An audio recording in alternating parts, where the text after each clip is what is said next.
Hello there, my name is Dr. Salim Javed. I am an associate professor at the Department of Journalism and Mass Communication at King Gazaleta Devi Institute of Management and Sciences, affiliated with Guru Govind Singh Indraprastha University.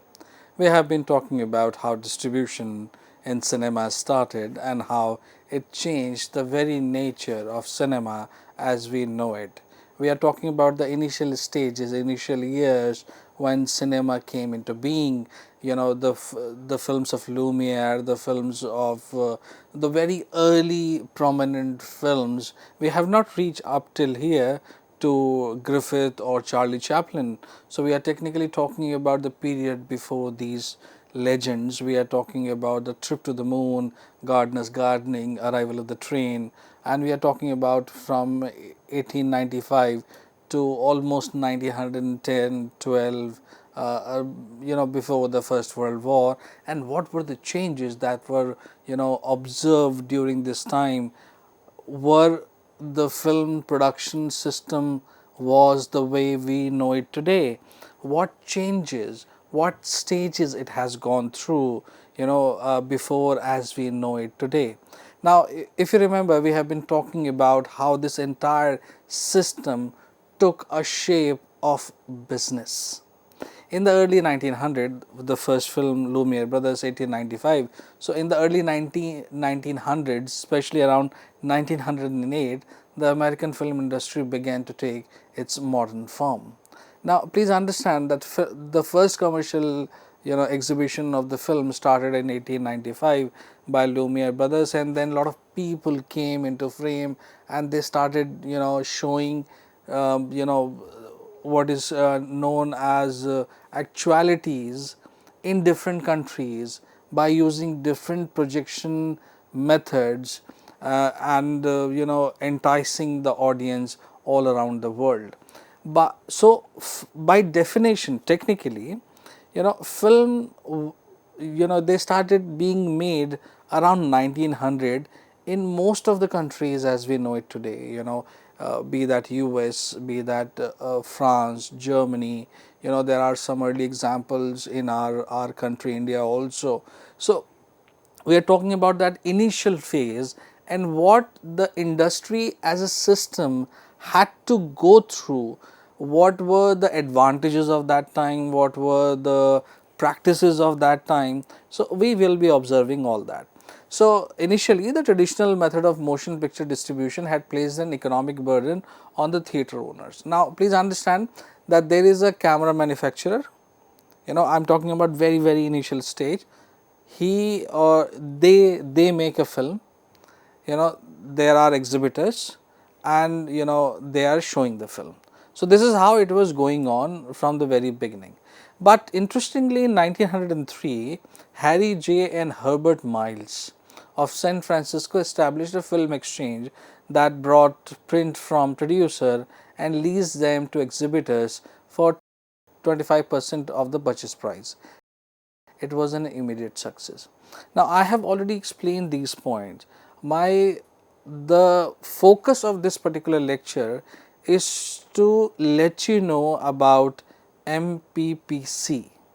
I'll be talking about this, but the process of this lecture is that first you recapitulate what we have been knowing it, and then we will be understanding theatre motion picture company in detail in this lecture. So, then the distributor, obviously till this date, before 1903, there were filmmakers and exhibitors. There was no identity called distributor. But when these Miles brothers, Harry J. and Herbert Miles, enter in the frame, for the first time people started talking about a new identity or new entity called distributors. Obviously, when there is a new person or new designation is there in the process, in the streamlined process, obviously they bring in some advantages. So, the exchange system of distribution pioneered by Miles brothers, like I jokingly say that Lumiere brothers started, the initial film, they started charging for film, and then Sklandelavsky brothers are there in Germany, and Miles brother, started distribution. So this experimentation, or the option provided by Miles brothers, actually gave exhibitors a very interesting option, that rather than buying films from the makers, or the producers, now they can rent, and they have to pay a fee, and they can keep on exchanging this by only paying fee, whereas earlier they had to buy it. When you buy it, you own it, and you have to have it. So there was like, if you want to change film, obviously you have to buy another film. But the option provided by Miles brother was basically, you pay a 25% fee of the film, and of the process, take the film, show it for a particular time, give it back. And then this is how the birth of Nickelodeons as we know it today, which are like small, spread of small permanent theaters, or we call them Nickelodeons, across the country, and it boosted the film production process like anything across the United States. Now, it says that by 1908, there were 10,000 Nickelodeons and 100 film exchange in operation throughout the United States. And 9 major production companies, I'll be talking about these 9 major production companies and what role they played, how dramatically they played a role in people accepting that feature film is the producer, feature film is the future of filmmaking in the world. Now, these 9 major production companies, along with the scores of minor ones, were churning out films at a rate of 2 one-reelers per director per week. So, if I am a director, I am bound to make 2, 2 films. So, these 2 films are called one-reelers. Now, interestingly, the reel that we know today, where a lot of us spend many hours, so this is not a new phenomena, rather this is the first phenomena. There was nothing called feature film existing from the beginning. It was one reeler, or later on two reeler. So one reeler, two reeler, and then from one two reeler, then we jumped on to 8 reeler, 9 reeler, and then we got promoted, or we started making feature films. A lot of, I mean, not everyone knows it. So the actuality is, is a different thing, and reelers are different things, and very few, like many people, when I teach them, they think, sir, reel is a new concept. I say no, it is not a new concept. It is somewhere like 1900, in the early 1900s, people were making reelers. So reel is not a new concept, and that's why everybody, there are, it is a name, it is too familiar for us. Now, the industry's emphasis on speed and quantity of production militated against creative experimentation. As a result, the year 1903 to 1912 witnessed little formal innovation in the American film industry. Now, this is something very few people know it. So, if I say a trip to the moon, oh yes, yes sir, 1902. Oh, very great sir, very great. Somewhere it is written 1903. The Great Train Robbery, oh yes sir, great film. After that, you directly talk about D.W. Griffith. So from 1903 to 1912, if I ask somebody who knows about film, I mean, it becomes very difficult to answer 5 or 10 prominent film of between this phase. Now, why? Because the entire focus was on speed and quantity, whereas quality was not considered. If you remember, I discussed that the people who were involved in filmmaking process, they were not of high regard of this art form. they were treating, or they started understanding themselves as a cheap entertainment production company. And this is how initially it was, it was accepted also. I'll tell you how from this cheap entertainment tag to a respectable industry, how what events were there which helped it migrate from cheap position to accepted position. I'll be talking about now. A lot of people say that, okay, fine, 1895 Lumiere brothers, Sklandelavsky, very few people know about Sklandelavsky brothers. Then Robert William Paul, very few people know about him. Then obviously Miles brothers. Even when I was in college, I did not know about Miles brothers. And then suddenly you start talking about Charlie Chaplin, D.W. Griffith, and then obviously you jump on to German Expressionism. Then from there you jump on to some other film movement. But it becomes really important. The devil lies in detail. Then you realize, oh, it is okay, this is what it is. Now, what is the advantage of knowing your discipline's history? First of all, the first and the foremost advantage of knowing your discipline's history is that you get to know how much has been experimented with. So at least when you take an example that somebody who knows about history and somebody who doesn't know about the discipline history. So chances are somebody who doesn't know about history, if he comes up with a something, if he or she comes up with an idea, then he or she finds it unique. Whereas somebody who has studied history of that particular discipline knows that something like this has already been experimented with.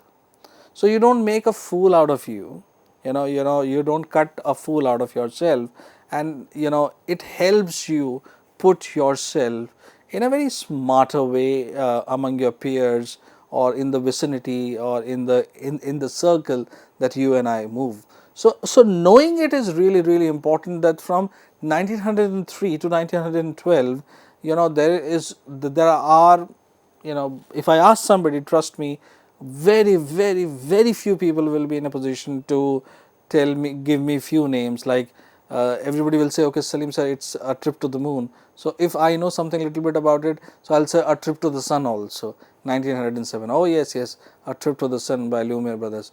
Okay, fine, fine, fine. So not many examples are there. Now, early filmmakers, as I said, early filmmakers felt that they were doing little more than grinding out cheap entertainment. Now this is something very, very important. I mean, I remember when I was young and I was going to see films, I was shunned, and I was like, "ये अच्छे लोगों का काम नहीं है," So that tag of cheapness with films has always been there, and it is not in India. Trust me, it's throughout the world. And I'm telling you about right now, 1903 to 1912. So think of Hollywood also. Obviously, the name is not there, Hollywood, which will be coined after some time, when a lot of distributors and producers were like harassed by Edison, and they moved to a place, and this is how the name is formed. So I'll be talking about all those things. Interestingly, after this particular lecture, I'll be talking about how first you get to know that how this MPPC actually made or disturbed the entire process. And then I'll discuss about in the next video, I'll discuss about how this star system is born. But to know star system at depth, you really have to understand what has gone before.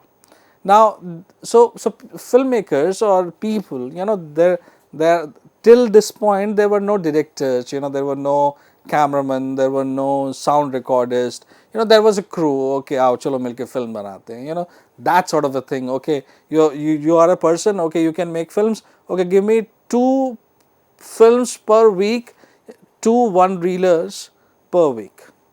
So this is how it was given. So a perception on an economic plane, a cheap entertainment, because it was about Nickelodeon, 5 cents, the early audience, film going audience was not sophisticated enough, trained enough, or obviously it was an era, silent era, so anybody could see the film. That was an advantage of it also. And interestingly, it is a time when the relationship between distributor and exhibitors, obviously now distributor has come into being, so the relationship between distributor and exhibitor became increasingly strained. Now, since copyright law technically did not yet apply to motion pictures, films were more or less in public domain and prints were stolen, pirated. Now, look at these words, you think that these are 21st century words. No, it's 20th century words. So, films are more or less in public domain, their prints were stolen, pirated and illicitly duplicated. Can you believe it? Just as printing material had been before 1893. Now, the film starts by 1895, and the printing material before 1893 was in public domain. Anybody could print anything, copy anything, steal anything, illicitly duplicate anything. So, this copyright thing comes into existence for print in 1893, and for films, it is non-existent the time that I am talking about. Now, look at these informations, then you realize, okay, we are now we are doing good actually, we are living in good times. And now then financial competition among rival production companies was fierce and frequently lawless. I'll be explaining during the lecture, and you will think that Salim sir, you are talking about some film story where on set some other production company people come and start banging this crew, and then they get up, they pick up their rods and other items, and then they go to the next set and they beat them back. Such was the scenario of the early film industry, and I'm talking about US. So there were fierce competition, and these fierce competition were frequently lawless. So fights were going on, मैं तेरे group को मारता हूँ और तुम मेरे group को आके मारो. So this, something like this was going on. It took a counterforce of considerable intensity to turn this young industry from the anarchic competitiveness of laissez-faire capitalism towards a more orderly pursuit of profit. Now, there must have been some force because of which everything, everybody, every company was streamlined. Now, what was that? The counterforce was provided by attacks from what were to become the American cinema's two classic antagonists: organized religion and political rights. Now, this is something that I will not explain much, but rather I will tell you more about these things: organized religion and the political rights. People usually now don't talk about these things, but I am specifically talking in terms of films. It's not the political debate. Now, these institutions had tolerated living pictures so long as they promised to be a short-lived novelty. Now, understand these first three lines. It is really important. This is how you and I behave in our normal life. These institutions had tolerated living pictures, moving pictures I am talking about, so long as they promised to be short-lived novelty. Now, what does it mean? What is short-lived novelty?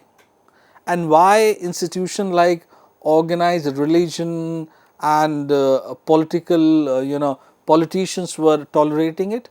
Now, think of a small child in our house, who is very cranky, and you let him or her cry and say, okay, she will be or he will be okay in 5 minutes. So people from religion or people from politics said, okay, this is a novelty, a new thing, let people enjoy this. So fine, they are showing violence, the Great Train robbery, so they are showing violence, okay, fine, no problem. It is a short-lived novelty.